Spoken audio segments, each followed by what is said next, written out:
how would you define, or how would you say your sense of happiness has evolved as you've evolved? Again, I'll bring it to our Hindu concept. There's this phrase called Sachidanand. Mm-hmm. They say our true nature is that of bliss. Bliss, yes. Yeah, bliss. And our job is to see it's like what Rube said. Your job is to find, love is your true nature. Your job is to find what barriers you have for loving every human being. I really believe if I'm a perfect human being, I'll be able to love every human being. Not love in a very broader sense of the word. Love to me feel caring and responsibility for every situation, every person. That to me, how love translates into it.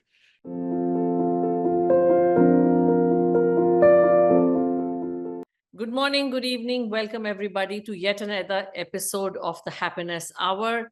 With us today, we have a very special, a very unique guest, Akhil Gupta, a person who has journeyed through from the corporate world to now doing something very unique. So he was earlier with HUL, then Reliance, then even the CMD and CEO for Blackstone Group. So from the world of hardcore money to the world of Universal Enlightenment Forum, being the founder of that, and publishing a book which talks about the commonalities of religions. I don't think anybody has ever looked that deeply and that extensively as he has.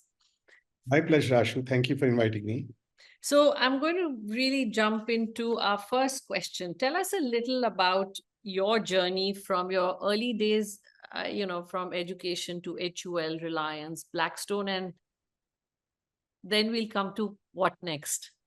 Sasha is born in a very deeply religious Hindu family in Old Chandni Chowk. Our family was known as the Ramlila family. Our grandfathers and great-grandfather founded the biggest, first biggest and the second biggest Ramlilas in Delhi. And so we used to go, obviously, every year, for 10, 15 days. I can see the impact that had on me in terms of shaping my values. And although our family were deeply religious, but very open-minded, which is, if you're a true Hindu, then you'll be very open-minded. So, for example, I used to go to Moinuddin Chishti Mazar every Urs hota tha unka, so every year I'll go there. So I think what I am today is because I was born a deep Hindu. Also because I was brought up as an open-minded Hindu. But who I am today is not the traditional Hindu in the traditional sense of the word. So there were two things that remained, as you said, I went to Happy School. By the way, it's Happy School I went, so maybe that's the reason I'm here with you. So some things stick and stick on forever. Then I went to IIT Delhi, then I went to Hindustan Lever, then I went to study Stanford. I was the first freak to ever leave. Once you're a management trainee and you have a career and you're doing really well, then you leave Hindustan Lever and go to study at Stanford. Mukesh Ambani was my classmate at Stanford. I took up a job in Washington, D.C., became a partner in a consulting firm, got bored. I get bored very easily, by the way. 6 years in Levers, I got bored. Then, and we'll come to that interpretation of that boredom. And then I got bored again at the partnership firm. They were mad at me the moment they made me partner. I left within 3 months. Then I did some leverage buyouts, made my first money, which made me fiscally independent. And then Mukesh Ambani called me to help him with the projects for the Ambanis. If they want you, they have you. So I was there for 12 years. And then I left in 2005 and I got Blackstone. I went on Harvard and the reason I went to Harvard was that, Rajesh has been part of private equity also. And with the private equity comes all the enchantment of the mammon, the fame, the power and money and all that stuff. So I had all that stuff, and I wouldn't say I didn't enjoy them. I enjoyed them, but there was something lacking. Uh, Same thing in Hindustan Lever. It was a wonderful company. I knew it was the best company to work for, but something was missing. So I went to Harvard and I thought I will do impact investing because I learned a huge amount of investing at Blackstone. And I made little money. I thought that money would be enough to, because I hate to ask for money. So I thought I can start with my own money, impact investing. And I had worked with Acumen at that point of time. So I also learned about impact investing quite a bit. And, I was very closely involved with Acumen India. And the kind of things they were doing, it said, give me a lot of purpose. So the purpose is the word that goes around a lot. There was a purpose when I joined Blackstone. There was a purpose when I joined Reliance. There was a purpose when I left Levers. And the purpose in Blackstone was India needed a lot of FDRs. So I thought if a firm like Blackstone comes in, we can bring a lot of FDRs. So that gave me the purpose. Making money was a side effect of that. So I went to find the ultimate purpose at Harvard because all these, three iconic jobs that I had, India, Reliance, Hindustan Lever, and Blackstone, they were iconic companies and cover the whole spectrum of entrepreneurship to professionalship to multinational companies, very different companies. And I enjoyed the different part of working in very, very different organizations, the differences in different organizations. And to do that, I took lots of classes, 36 classes in 2 years' time. And don't be impressed by 36 classes because it was only auditing. There were no grades required, no assignments required, no attendance required. So, with my soap background where, in the soap, the active detergent only 5%, 95% of fillers. So that's why I approached all the courses. Okay, let me find the active, let me find the key ideas. So I didn't spend as much time as other students did, but I got a key ideas. And in 2 years' time, as I said, dots start to connect. And I got a lot of insight into a lot of things. So the ones I was reading David Brooks, and he said, at this stage in your life, you shouldn't be saying what you want from life. You should be asking what life is asking of you. And I said, what is life asking of me? What is unique about me?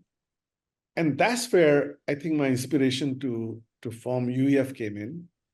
And my uniqueness was, and by the way, there's also at that time the Harvard president Drew Faust came in, and her key slogan was "One Harvard." So she wants to cut through the silos. So I say, Akhil Gupta, your mission is you were born a Hindu, right? In a different culture, you came into US, back and forth, back and forth. You've been exposed to so many white cultures. I have wonderful Christian friends, Muslim friends, Protestant friends, back and forth, back and forth. It's just like chemical engineering. You have a process of evaporation, condensation. So you get finally pure product. Right? So I would say through that process, I got what I call as pure human consciousness. That today my loyalty is not to Hinduism, not to Christianity, not to India, not to Harvard, not to Stanford, not to US. My humanity and my purpose is how can I be of help to humanity? I figured that where I can add is that if I can integrate through knowledge through silos of time, silos of religions, silos of cultures. So just like Drew Faust was trying to do integration across silos of Harvard departments, I thought that my unique contribution can be the silos of time, religion, and cultures.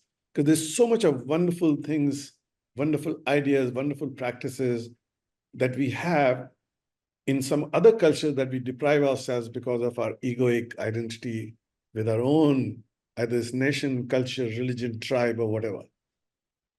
So that's what I wrote my first book on commonality of all religions. As you mentioned, I don't know there's a single book which approaches subject like that. There are wonderful books on world religions, but no one that takes a theme and says how it exists in all the religions.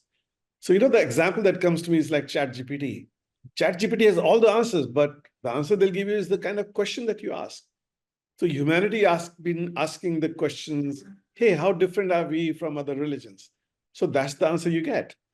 I am changing the narrative saying how common we are. In fact, if I have my brothers, I will have every university teach one subject, our common humanity, through the perspective of physics, chemistry, religion, psychology, neuroscience, and it can be very powerful in uniting us. So that's hopefully one day I'll be able to succeed making that happen at least in one or two universities. We are same at the core because the start point of Brahman is the same.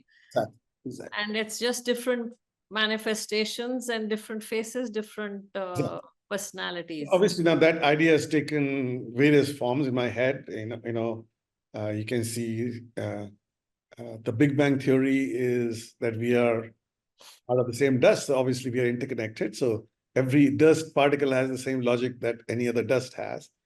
So, no matter how neuroscience is telling you the same thing, right? How, our brains are structured the same way. So if that tells you there can be only one God, because otherwise other God would be in competition with this God, they won't call. Yeah. Isn't So it? yeah, if you look at biology or the evolution of mankind, we have only the silhouette of how from ape to man we've become. We never have white, black, yellow, brown faces No. of them. So And I love children. As you know, I have so many godchildren. You create that love, that bond, and that's why, I have this theme of love, learn, and play, which is one of the unique insight that I came out with, that every religion talks about love. Religion or any wisdom tradition talks about love, every single one of them. Some of them also talks about learning and, self-knowledge and all that stuff. But not one talks about play, and play is so important in life. In fact, in our Hindu dharma, it's all lila, it's all Bhagwan ka lila. It's the all play is there because if you look at Lord Krishna, it's all about play. Yeah, Lord Krishna has three phases, right? Yeah. Naughty boy, which is all playful. Then the Radha Krishna, which is symbolic of our love. And then Arjuna Krishna, which is of learning. So that's the love, learn, and play framework that I have, which I'm writing a book on, by the way. So it's like 50, 60% done. So hopefully you'll see it soon. Look forward to the next one because I do keep enjoying your emails that keep coming with the commonalities. Yes. So really looking, this has been a very evolutionary journey for you. Yeah. What would be you say is the most significant transformation that's happened in you through this phase, this Universal Enlightenment Forum and all that you founded and the book? So Ashu, you may see it as a transformation, but I see as continuous evolution of the basic framework that I had. And my framework essentially was, and came again from my Hindu upbringing, and now I can express in very secular terms also, that there is a cosmic order. And who cannot believe in the cosmic order? Come on. I mean, unless your ego prevents you from seeing it, there's a cosmic order, right? Correct. But the more important thing is, I saw if there is a cosmic order, then I have a role to play. Without that, there can't be a cosmic order. So the key to figure out what's my role to play. And that's where, the ethics of duty that is there in our cultures is what shaped me all along. So many people think I was very ambitious, had a successful career. I mean, for a boy in Chandni Chowk to what I did, it's all stroke of luck. I can take all the credit to myself, satisfy my ego and vanity, but that's not it. All I did was I just did my duty. My duty in school was to study hard. I was top of my class. Then I didn't think I'd get into IT. And then I got Hindustan Unilever. Again, they took the top two students. That's it, nothing else. So, you go to school, you work hard, you get good grades, you get a good job, typical profile, nothing different for me. And the departure was that I left Levers and went to university, Stanford. Why did I go to Stanford? I didn't have any money, by the way. and it costed what is equivalent of $250,000, right? I took the loan, but when I went, I had $8,000. So still $16,000 was missing, and somehow I thought I'll do it. I ate one meal at a time, and I was working in the library to buy some books. Somehow it occurred to me, I went to the financial aid office and I told them that, I'm really short of money. They gave me $4,500. And then I got the best paying job in summer. And I told them I'll take the job only if you give me 15 weeks rather than 8 weeks. So they gave it to me. So that paid for my entire education. And I've never looked back from that. But the key message is that I was so determined to go. And the reason to go was that I was feeling very, very claustrophobic. And so I want to open myself to the window to the world. So that learning, that innate desire for learning was there in me. And again, that came from my dad, because my dad was constantly learning. We had a library, and I used to go and buy one book a day. He used to read, I used to go every day to the library and get a new book for him, include everything. It included Stanford. I did my duty. I wanted to learn the maximum. And I got a job, same thing again, work hard, become a partner, came to Reliance. I would say the second thing that differentiated me was there were times when my values were challenged. And in business, if you say your values are not challenged, you're not telling the truth. My values were challenged, and I paid the price a couple of times, right? I stood up to my values. And look, I have not done too badly for better the fact. Of course, suffering a few setbacks because I stood up for what is the right thing to do. So I think that is, again, I can give credit to my parents that simple living, high thinking was the message they gave every time. And as you can see, that children don't pay attention to what you say, they pay attention to what you do. And my parents lived a very simple life. We had a wonderful life. There were 5 children. And if I look back, we were very happy with a limited budget. I think 8 people today probably was 20,000 rupees a month that we were living, maybe 25,000 rupees, something like that. Yeah.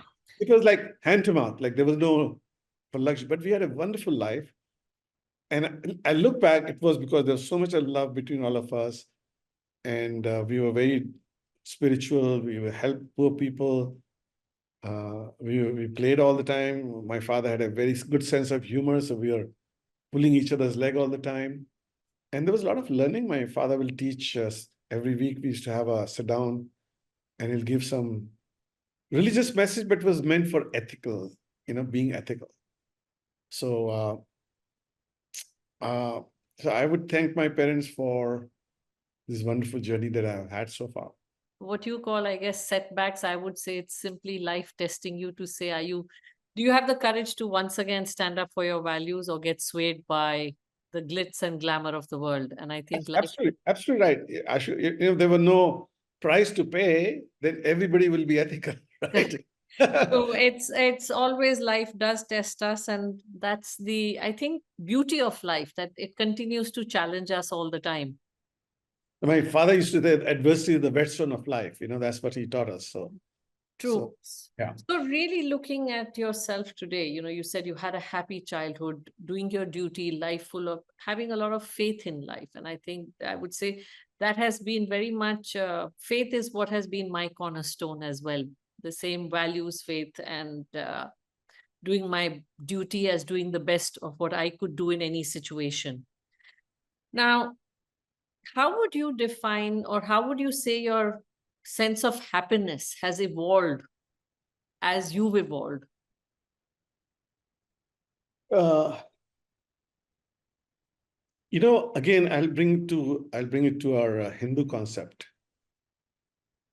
There's this phrase called Sachidanand. Mm-hmm. They say our true nature is that of bliss. Bliss, yes. Yeah, bliss. And our job is to see it's like what Rube said. Your job is to find, love is your true nature. Your job is to find what barriers you have for loving every human being. I really believe if I'm a perfect human being, I'll be able to love every human being. Not love in a very broader sense of the word, Love to me feel caring and responsibility for every situation, every person. That to me, how love translates into it. So I'll tell you, I'll give you example, and you've been part of that. When the COVID happened in our building, we were not allowed to have any masseuse or help, any kind of nurses and all that stuff. And my mom developed a fracture of her knee at that point of time. So for 3 months, I was a masseuse, right? I was her attendant. I did everything. I stood by the door when she went into the bathroom. She came out and, all that stuff. For 3 months, I didn't have anything, what you call a traditional source of happiness, right? But it was so meaningful. I will not replace it with anything else. So the question you'll ask is happiness the goal, or is meaning and purpose the goal? And what I would say to you is, my experience is, at least, and I'm still thinking about it, that if you have found a meaning and purpose in life, then I think you have less and less need for distractions. The simple pleasures, the ephemeral nature of the pleasures and the hedonistic thing. I'm not against that, by the way. I think we need all that stuff. We need to satisfy our body. We need to satisfy our mind. We need to satisfy our social relationships. But I think the most important thing is we need to also satisfy a transcendental self.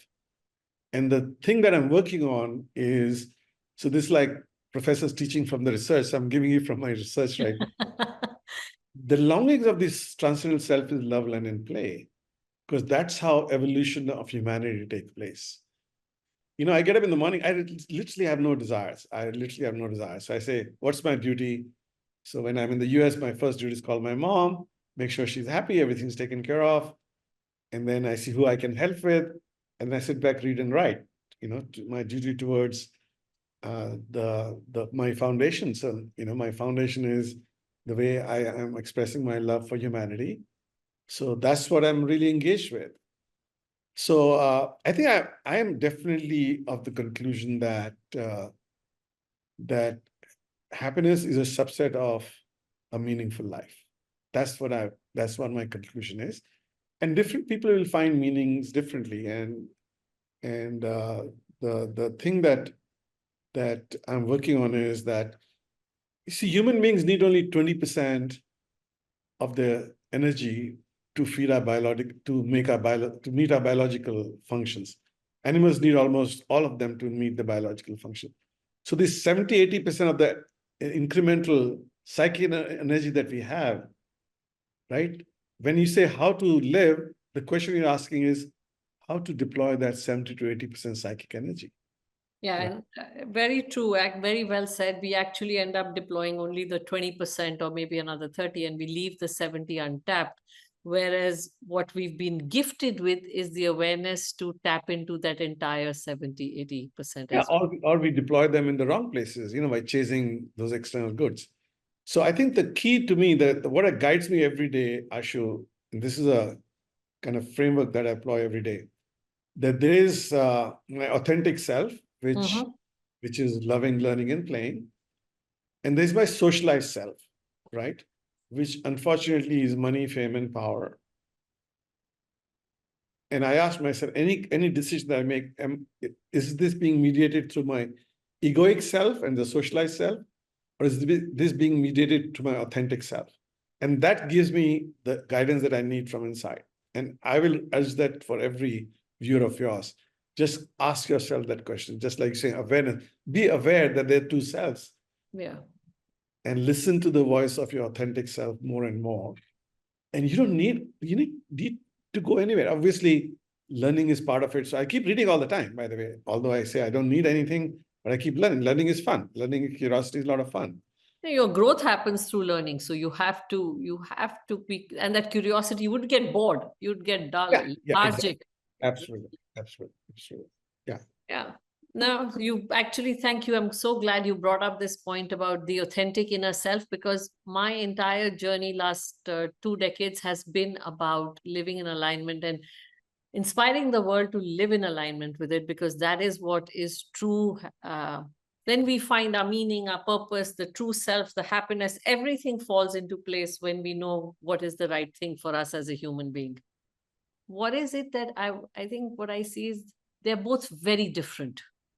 The West and the East couldn't be more different and yet couldn't be more similar because it's humanity everywhere, end of the day. Yeah. How do you straddle the two cultures? And how has that, does that put some kind of, did you see some kind of challenge in it? Is it seamless? How is it?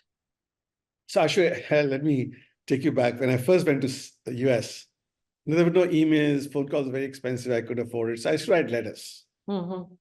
So I used to write a letter to my dad every week. And I used to write to my best friend, who unfortunately died in an air crash. And I used to write letter to a girl I was supposed to get married but never did.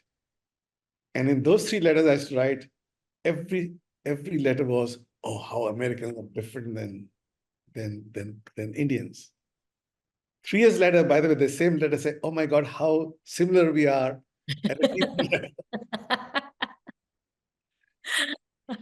Okay. So that should answer your question.